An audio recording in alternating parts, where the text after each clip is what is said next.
وہ ایک قبر کے کنارے بیٹھا مسکرا رہا تھا۔ بیوی کے ساتھ گزرے حسین پل اس کے دماغ میں ایک فلم کی طرح چل رہے تھے۔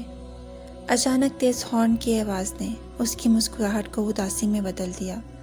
اس اندوناک واقعے نے اس سے اس کی چہیتی بیوی کو چھین لیا تھا۔ اس کی شادی کو صرف 7 ماہ ہوئے تھے اور آج وہ بیوی کی قبر پہ بیٹھا اس کی یادوں کو دل میں پیوست کر رہا تھا۔ تمہاری عمر ابھی بہت کم ہے، پوری زندگی پڑی ہے تمہارے آگے، کب تک بیوی کی یاد میں یوں ہی اکیلے رہو گے؟ میری بات مانو، شادی کے لیے ہاں کر دو۔ اس کی ماں اس کی دوسری شادی کرنا چاہتی تھی، لیکن وہ ذہنی طور پر تیار نہیں تھا۔ اس نے یہ کہہ کر ماں کو ٹال دیا کہ پہلے چھوٹی کی شادی کر دیں، پھر وہ مان جائے گا۔ ماں نے ایک اچھے خاندان میں پوری چھان بین کے بعد چھوٹی کا رشتہ طے کر دیا۔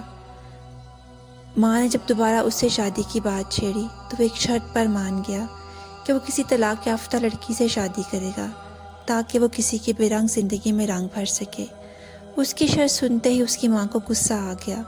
میں کسی آوارہ بد کردار لڑکی کو اپنی بہو نہیں بناؤں گی، بھلا شریف لڑکی کو بھی طلاق ہوتی ہے؟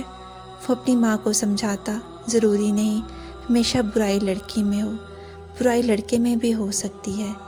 اسی دوران 1 سال کا عرصہ گزر گیا۔ ایک دن اس کی بہن اپنے سامان سمیت میکے واپس آ گئی۔